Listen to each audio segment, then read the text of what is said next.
Baik anak-anak, yang selanjutnya mari kita buka halaman 5. Kalian bisa membuka pada buku tema kalian masing-masing juga ya. Di situ ada teks bacaan tentang aturan ketika sarapan pagi. Nah, Ibu Ros akan mengulas kembali atau mengingatkan bahwasanya ketika kalian membaca sebuah bacaan, cerita ataupun teks ya, kalian harus membacanya dengan intonasi dan lafal yang jelas. Intonasi yang jelas dengan memperhatikan tanda baca, seperti tanda baca titik, tanda baca koma, tanda baca seru, tanda baca tanda tanya. Nah, itu harus kalian perhatikan. Maka kalian akan melantunkan teks tersebut dengan indah, ya. Ketika tanda baca titik, itu waktunya kalian membaca harus ada jeda atau berhenti. Kalau tanda baca koma, itu kalian tinggal melanjutkan saja, ya. Nah, sekarang mari kita mulai membaca bersama-sama tentang aturan ketika sarapan pagi, ya. Aturan ketika sarapan pagi. Sarapan pagi ada aturannya. Aturan itu berguna untuk menjaga kesehatan tubuh. Kesehatan tubuh sangat penting. Tubuh yang sehat akan terhindar dari penyakit. Penyakit yang muncul disebabkan sering lalai dengan aturan. Oleh sebab itu, aturan ketika sarapan pagi harus dipatuhi. Aturan ketika sarapan pagi yang harus dipatuhi antara lain: yang pertama, mencuci tangan sebelum makan hingga bersih. Yang kedua, duduk dengan posisi yang benar. Yang ketiga, mengambil makan dan minum dengan tertib. Yang keempat, berdoa kepada Tuhan sesuai ajaran agama yang dianut. Yang kelima, makan pelan-pelan dan tidak terburu-buru. Yang keenam, tidak berbicara ketika makan.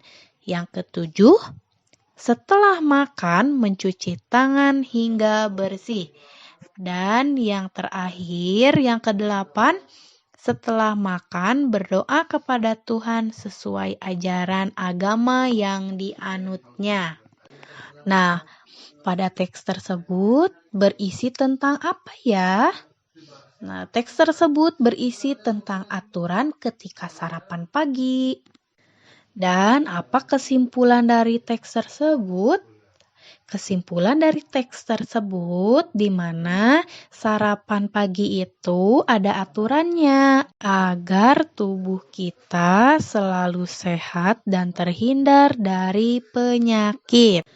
Nah, anak-anak, pada teks cerita tersebut coba kalian amati dan perhatikan ada huruf besar atau huruf kapital di awal kalimat ya, seperti sarapan pagi. Nah, itu di awal kalimat menggunakan huruf besar. S-nya huruf besar. Kemudian aturan itu. Nah, itu kenapa bisa menggunakan huruf besar? Kata aturannya. Huruf A-nya mengapa besar? Karena setelah tanda titik. Kata aturan diletakkan setelah tanda titik. Jadi, Bu Ros akan ingatkan kembali ya, penggunaan huruf kapital itu diletakkan pertama pada awal kalimat, kedua setelah tanda titik atau tanda baca titik, ketiga pada nama orang, keempat pada nama tempat, kelima pada nama Tuhan.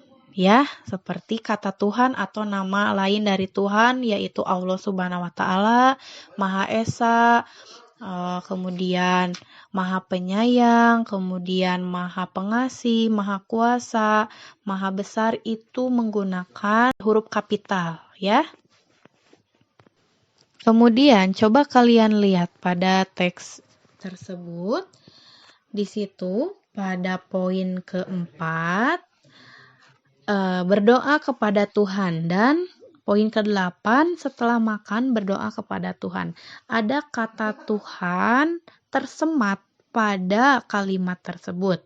Nah, kata Tuhan huruf awalnya menggunakan huruf kapital, T-nya menggunakan T besar ya, meskipun di dalam kalimat, tapi kata tersebut termasuk kepada kata yang harus menggunakan huruf kapital ya, Tuhan.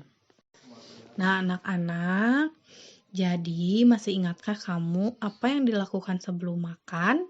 Ya, sebelum makan kita harus berdoa kepada Tuhan agar semua makanan yang kita makan menjadikan kesehatan kepada badan kita, dan itu sebagai salah satu wujud syukur kita kepada Tuhan karena masih bisa diberikan rezeki melalui sarapan atau makan makanan yang bergizi ya. Allah masih memberikan kita kesempatan untuk makan dengan berbagai macam lauk pauk, dengan berbagai macam vitamin yang kita masukkan ke dalam tubuh. Itu suatu rasa syukur kita, dengan senantiasa kita harus mengucapkan atau melantunkan berdoa kepada Allah yang telah memberikan semua rezeki kepada kita. Misalkan seperti halnya lagu Terima Kasih Ya Tuhan berikut ini. Ya, kalian simak baik-baik ya. Alhamdulillah, kegiatan belajar hari ini sudah selesai anak-anak. Mari kita akhiri kegiatan belajar dengan mengucapkan hamdalah bersama-sama. Alhamdulillahirabbil alamin. Nah, terima kasih atas perhatian kalian. Semoga ilmu yang Ibu Ros beri hari ini bermanfaat ya.